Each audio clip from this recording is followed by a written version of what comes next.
Aloha, everybody. Thanks for being here. My name is Brandy Menino, and welcome to Bridging the Gaps Homeless Point in Time Count press conference.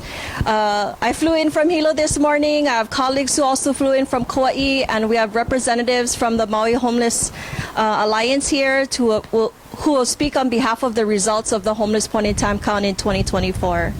The Homeless Point in Time Count is collected and surveyed throughout the neighbor islands and also on Oahu, but we will share just the neighbor island results. Oahu's results was already shared a few weeks ago, and we will share on Maui, Kauai, and the Big Island.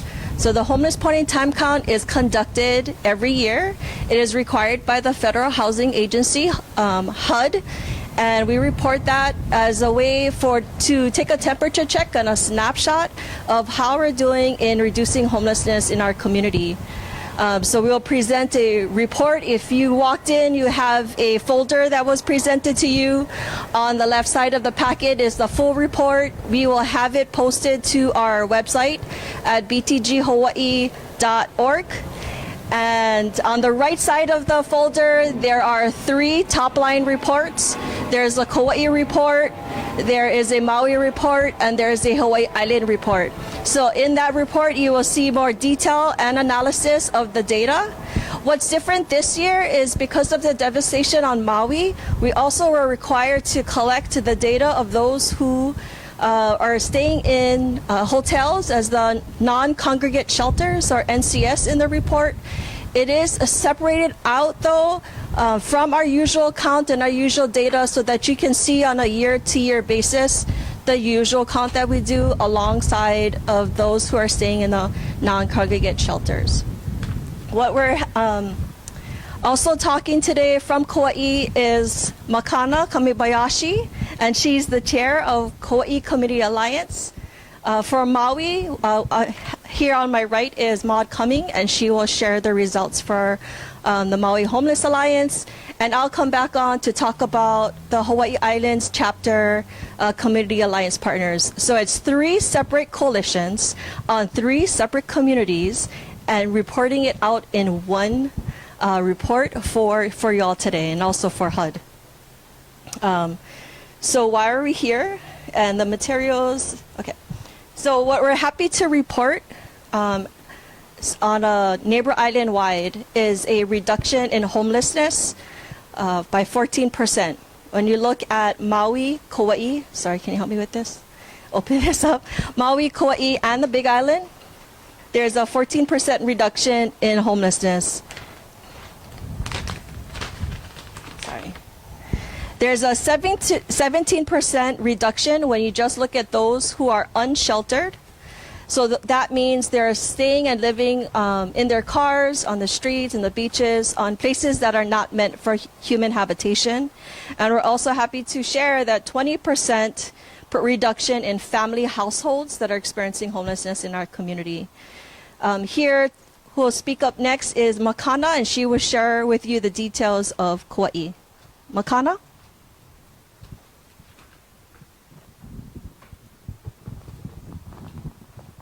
I got my grip. All right. Aloha and welcome, members of the community. My name, again, is Makana Kamibayashi.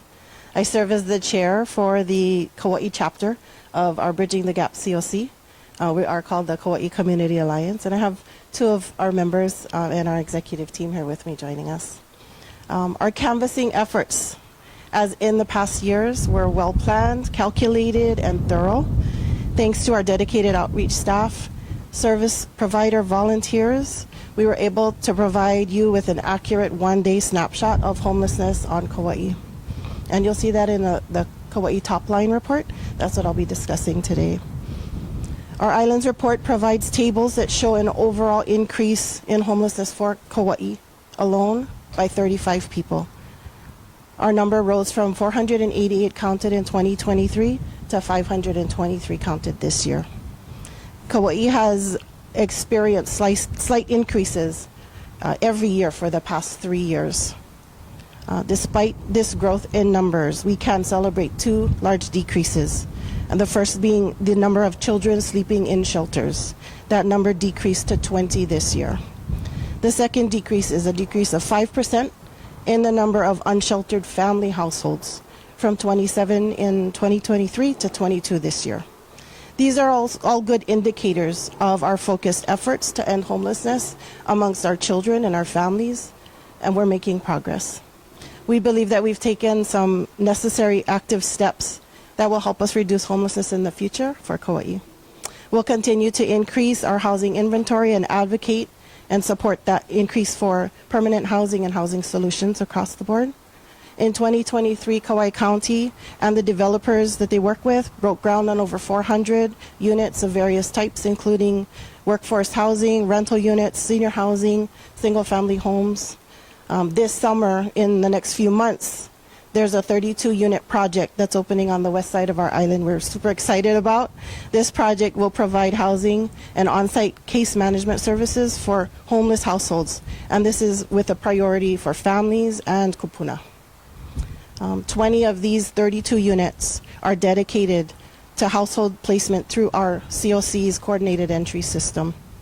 Our COC, the Kauai Community Alliance, continues to partner with our developers, management companies, and this is all to increase the types of dedicated identified units for folks who are experiencing homelessness. And this is all through our CES referral system and rapid rehousing programs. Can you turn the page?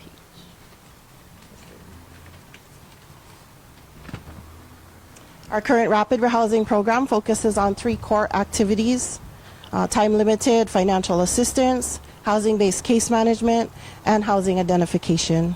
The continuity of Kauai's CES, or Coordinated Entry System, must be maintained to continue providing a well-coordinated, efficient community system that assures that folks are matched and referred to the appropriate housing and supportive resources. PIT data over the last 5 years for Kauai shows an increasing need for mental health services and substance use supports. These challenges are nuanced and require specific and focused attention. Specialized outreach providing mental health, case management, and substance supports is essential to fill this gap. Our street outreach workers are often the only connection to high-risk persons living in encampments, and this connection is the first step to achieving higher levels of medical, mental health, social care, and a pathway to securing housing and stability. Given the volume increase in unsheltered homelessness this year, we will continue to look for opportunities to expand funding for housing-focused street outreach services, and we must also prioritize the need for mental health and substance abuse program partnerships. Lastly, homeless prevention resources are also critical to retain housing for our at-risk neighbors by providing housing stabilizations and supports. Many households will continue to need access to rent and utility assistances. For the island of Kauai, I'd like to thank the 10 agencies and organizations, their staff, their volunteers that gave their time, showed compassion and care this past January while conducting the week-long surveying for this year's point-in-time count. Mahalo for your service to our island community, and may we continue to join in supporting each other's efforts to end homelessness across our islands. Thank you.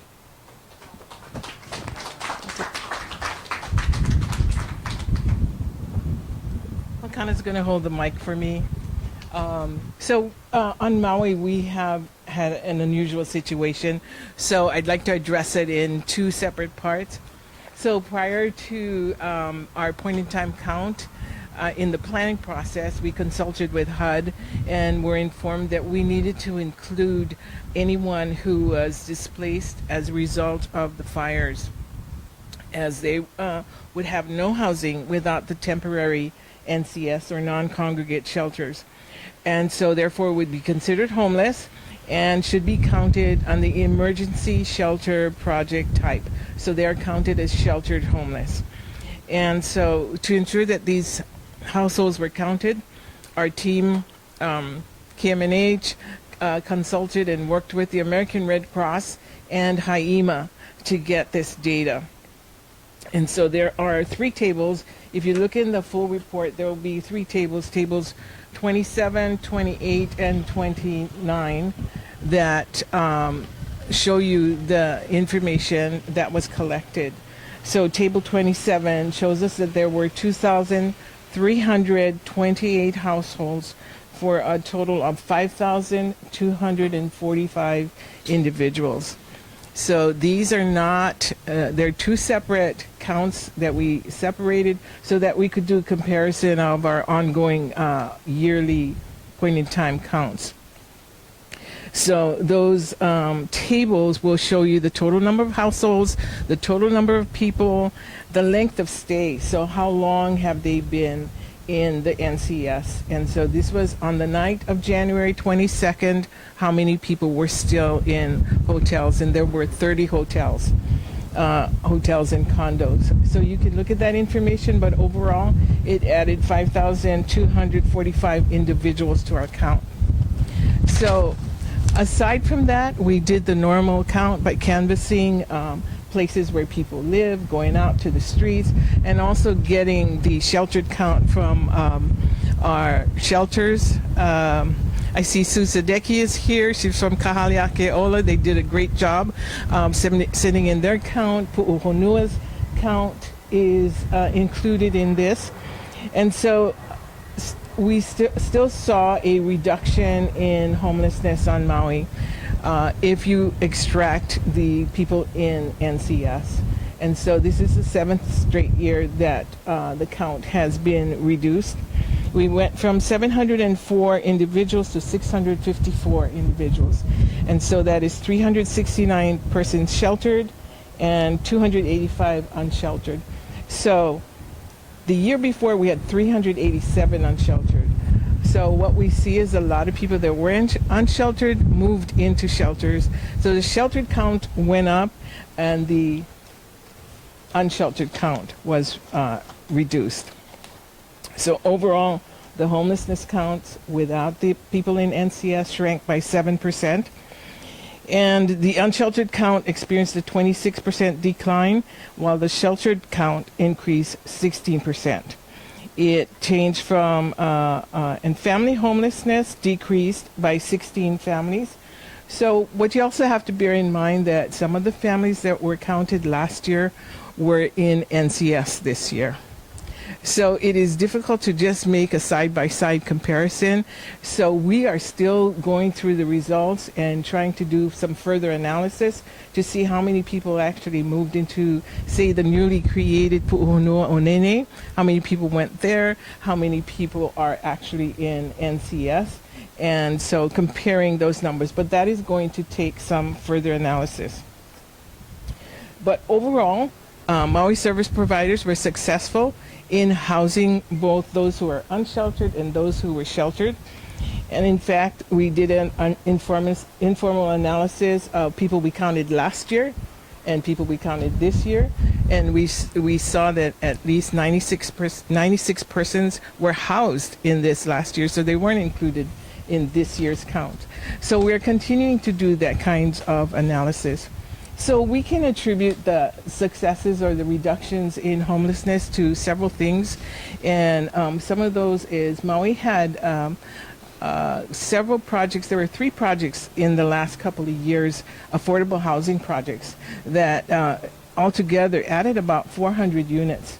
And these were all affordable housing. And so a lot of the people were able to be housed in these units.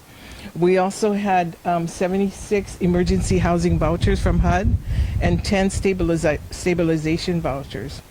These programs are specific to the homeless population, and they provide long-term rental subsidies for permanent, stable housing. And in addition to that, the County of Maui increased their funding for the County RAP program to $3 million. So those things all helped to create a reduction in homelessness in Maui County. So we're still looking at the effects of the fire. We're still trying to house all those people and identify all those people. And there are numerous projects. I'm sure all of you have read about them in the papers and in the media. And these projects are led by both the government and the nonprofit sectors.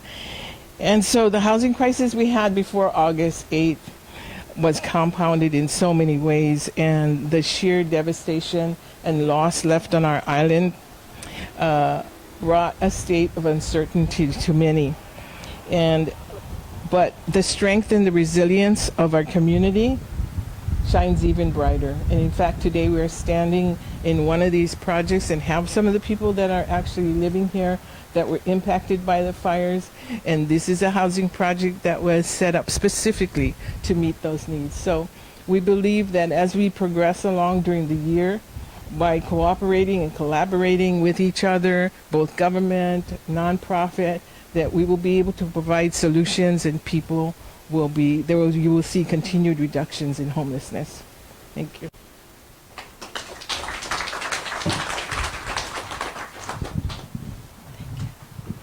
Thank you, Maud.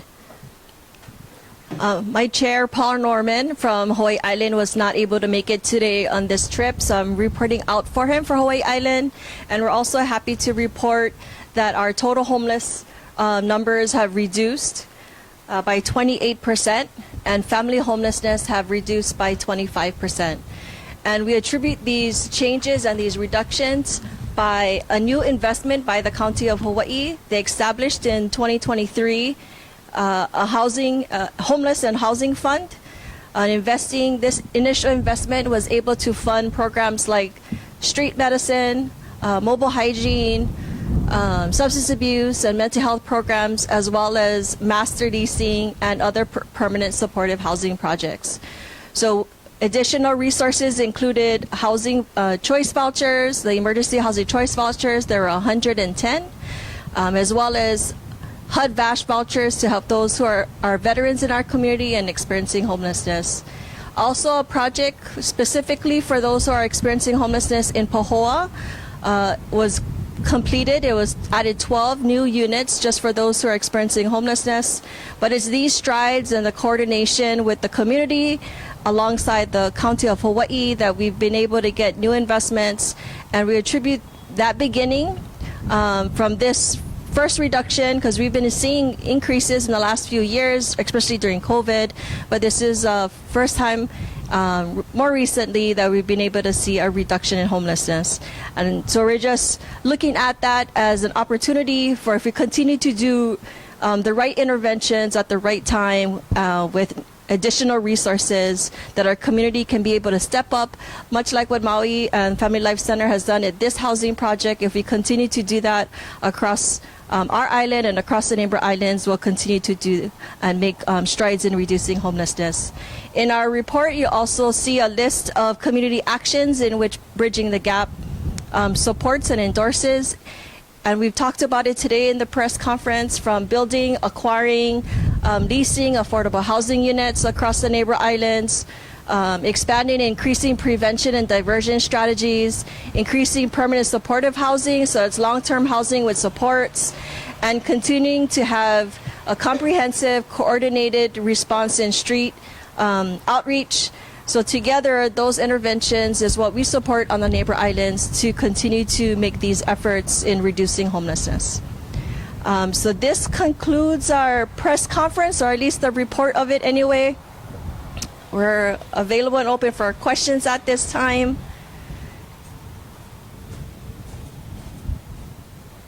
And if none, Chelsea? Yeah, for Maud, for specifically Maui, can you explain how Maui's numbers have decreased, but visibly it looks like it doesn't. There looks to be more people at Kahului Harbor. There's a new homeless encampment in Lahaina at Waitakere Wayside Park across from the Civic Center. And just with the phone calls, a lot of people are calling saying they're being evicted. They can no longer pay for rent because of rent increases. So how are Maui's numbers down when visibly it looks like it's up? So of course this is why we do this count, so we can get actual data and not just what it looks like. Sometimes if you look at where people are at, it may look like 25 people are living there, but there may be only 10. It's because every person, one of our clients had 50 cars at the harbor because he was doing car repairs. And so it looked like a lot of people.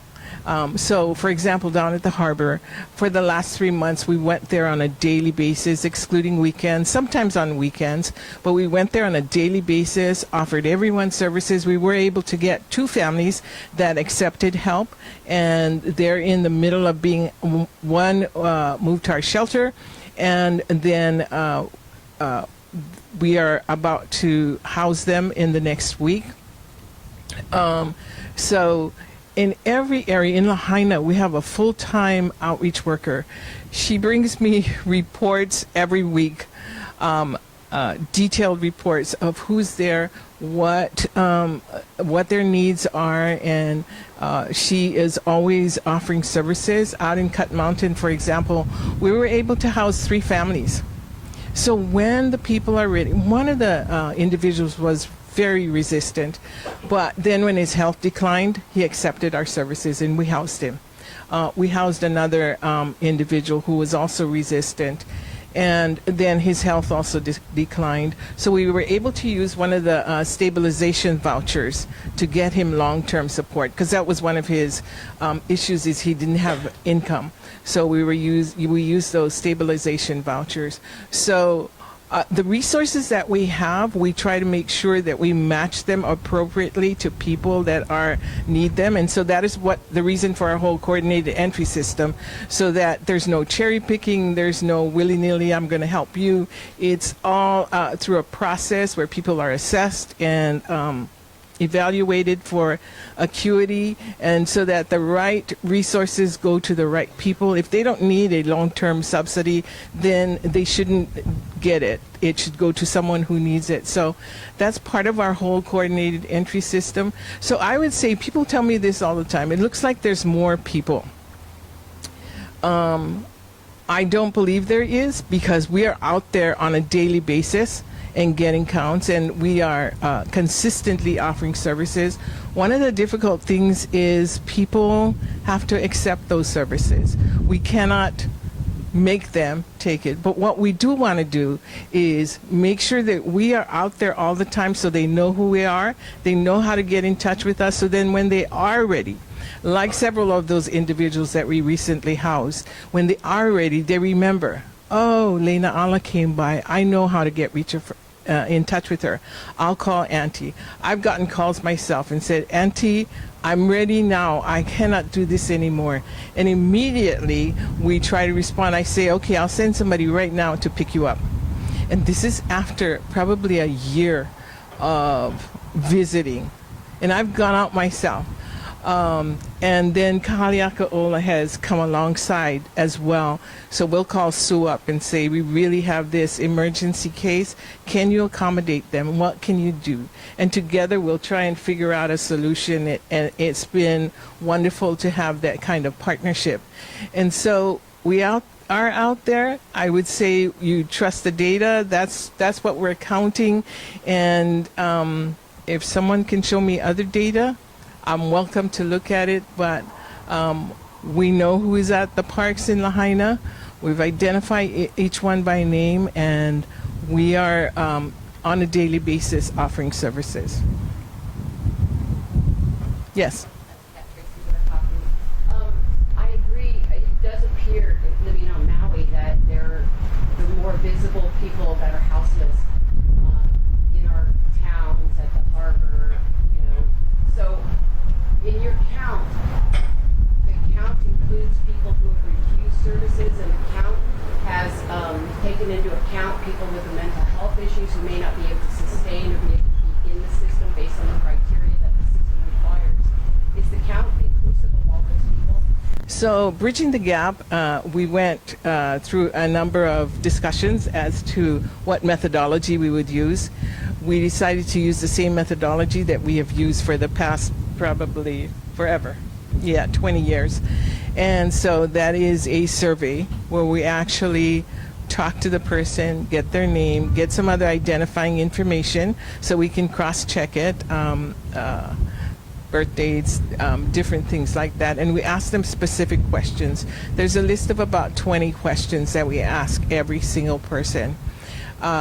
So if they've refused and we can identify them in some way so that we make sure that we don't double count them, we will include those in our count as well. Sometimes when you have volunteers, we are able to identify a volunteer would say, I talked to so-and-so and they had a tattoo on their right cheek and they're maybe part Hawaiian.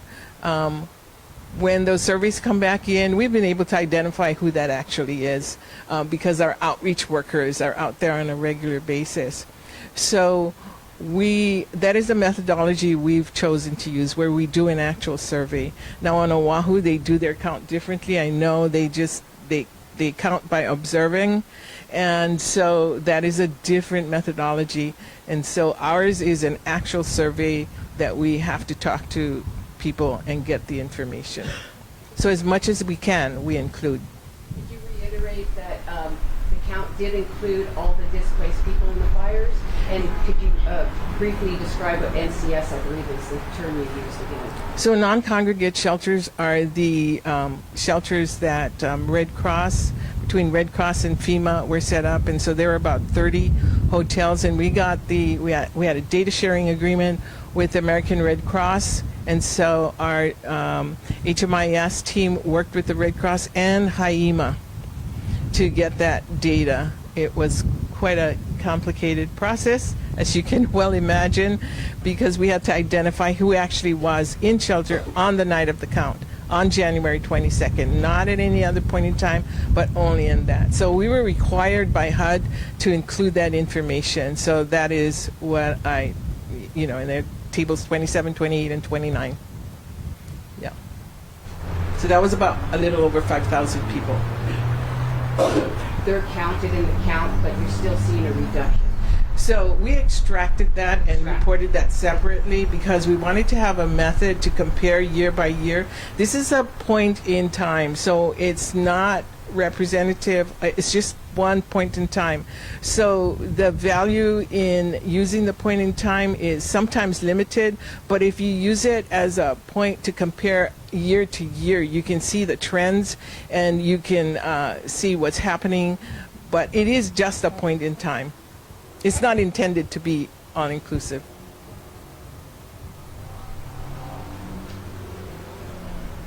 Yes? Can we have an update on the Ohana Yeah, so we have, there are 2 of what we call pods. So there are 16 pods that are about 6 of the living units and a community center. So there are 16 of them, and they're different colors, and that's how we know where we are. So this is the first pod to be opened. There are 6 individual units. We have, I believe, 3 families, and there's a purple pod in the back of us. There's 4 dwelling units. There's 1 family in it because of the large size. So sometimes families will have 1 unit or they'll have 2 depending on their family configuration. So the next pod that will be open is this blue pod next to us. So we are just doing it pod by pod as we get all the things in place, the infrastructure, the water, the utilities are all, we're totally off-grid. We're run by solar. We have a water tank right now. We're going to be hooking up to permanent county water across the street at Ho'okele. We're waiting for a quote on the underground horizontal directional drilling where we have to go underneath. And so we're just doing it as we proceed along and have the infrastructure ready. So once you folks can tap into the county water, will this place be full, hopefully? Hopefully. Initially we got over 800 applications. We are slowly going through them, and so I can tell you that, like last week, we talked to a family of 25, and they told us that the reason they're still in NCS is because they don't know what to do with them. So we're hoping that when we get the blue pod ready, we can house that entire family. It is 4 generations.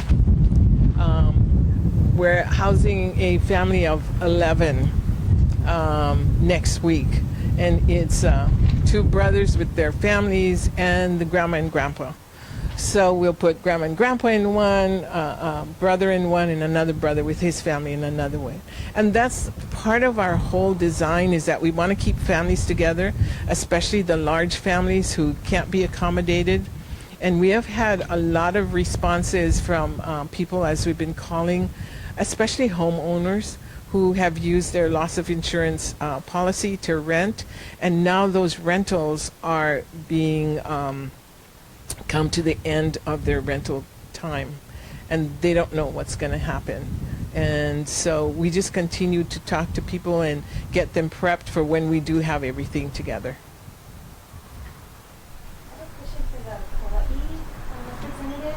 I just want to make sure I understood correctly. It sounds like each county has experienced a decrease besides Kauai. Why do you think that is? Well, like I mentioned, the decrease that we did experience was within our family count and in the children that we saw in shelters. We did have a slight expansion in one of our shelters, so we did see a few more people in shelters. So that means they were not on the street, but we also saw an increase in our adult unsheltered count. So that would be our single individuals, a lot more that we saw.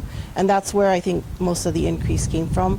Our family units were probably moving more of them into housing. They were taking more opportunities for housing or shelter, and more individual, single individuals became homeless or displaced over the past, from last year to this year. You know, I can't really pinpoint exactly why. Like I mentioned as well, you know, our island struggles with mental health issues, and substance treatment programs are scarce and hard to attain. You know, most of the supports come from outer islands, so many people have to fly off island to get those needs met or addressed, even assessed. You know, so I think that we've seen a little bit of an epidemic happen in the drug community. There's been an increase in use. Fentanyl, of course, as we all know, I think every island has gone through that increase. And we've seen that surge take a toll on our singles. And I think that may be keeping them in their, you know, unsheltered situation a little bit longer. And that's why, you know, we're just big advocates for getting them connected to programs and resources that could help them sustain or move on and get their mental health needs met or their substance needs met at this time.